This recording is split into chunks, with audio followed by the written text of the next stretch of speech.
Hey everybody, my name is Matt Stanton, and I'm here with my good friend and colleague, Ian Campbell. Ian, how are you doing this morning? Oh, it's another fine day in Canada. 3 feet of snow and minus 10. We have a special announcement for you. If you follow the Benjamin Keach Journal, or if you're a friend of PBHB, that's Particular Baptist Heritage Books, then you've probably been expecting this announcement, but here it is. We're excited to announce that in just 2 weeks, we will be releasing Volume 2 of the collected works of Benjamin Keach. That's right. On February 29th, we're going to release Volume 2. Is there a special significance to that date? February 29th, it's a leap year, so that's special. Yep.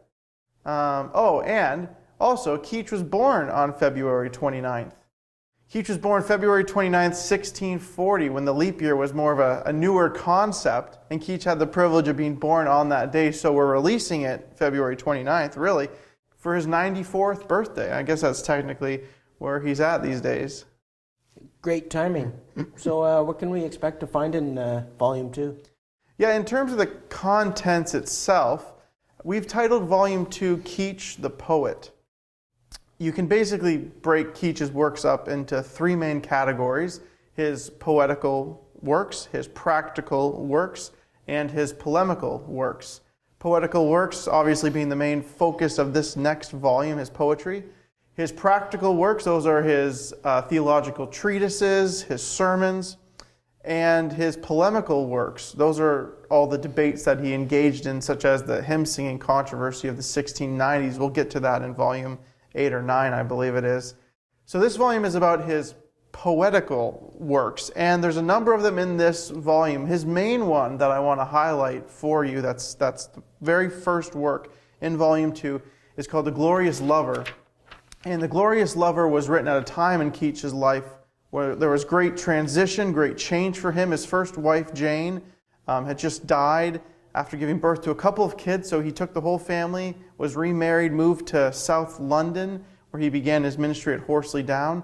So his life was going through a lot of change, but the work itself is a piece of literary art.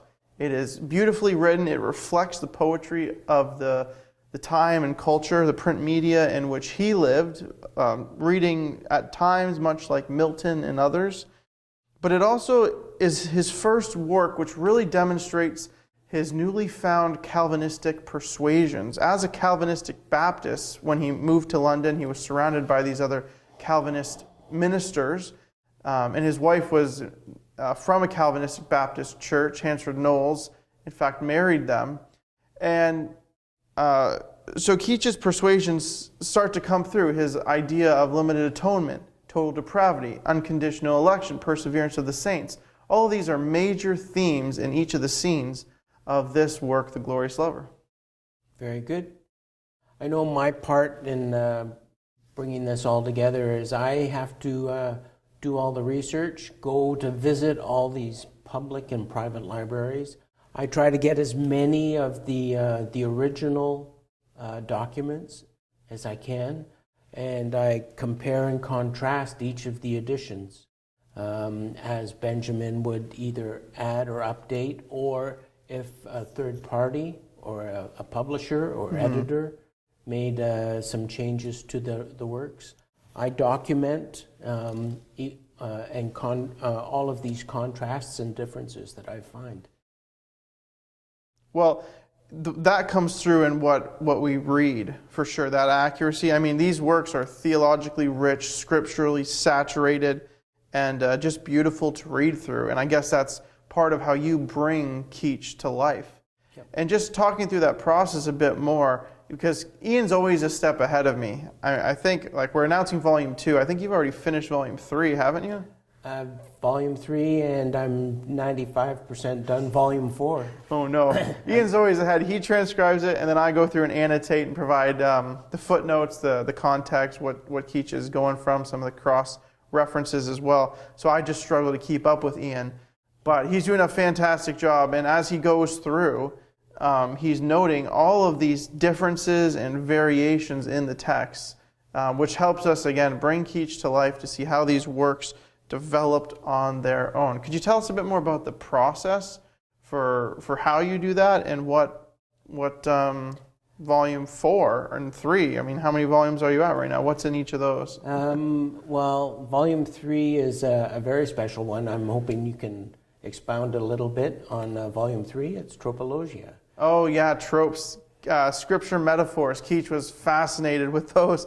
I mentioned the different categories of Keach's works. This volume 3, then the next one, after we move from Keach the poet, we're going to move to Keach the theologian, because this was his main theology textbook, if you will. It was 1,000,000 words long, a massive 1,000-page folio, and with enormous cost back in his day. So we're reproducing selections of that work in volume 3, which again, Ian's already done, and I have started going through. I'll just let you know, I have started it. I'm getting there. Page 250 this morning. Good job. Good job. Tropes was a very special find for me. I found an original first edition, privately gifted and signed by the author. And hence, that's why we have Benjamin's signature on the front of the entire series. Mm-hmm. That was such a treasure to find. Yeah. And I think that was roughly the same week as when we found his last will and testament, because we had that signature from his deathbed to compare to this earlier signature. Correct. Kind of to authenticate them and compare them. But yeah, that's just how far ahead this series is right now, that even the covers and the artworks, we're already volumes ahead. So we're excited to get this next one, volume 2, excited to get that into your hands. And again, you can start pre-ordering that through PBHB, through their website, or through the Benjamin Keach Journal. Order your copy today, and we'll get it to you in just 2 short weeks. Awesome. Awesome. Have a great week, everyone. I hope to see you on the Facebook page. Take care. Bye.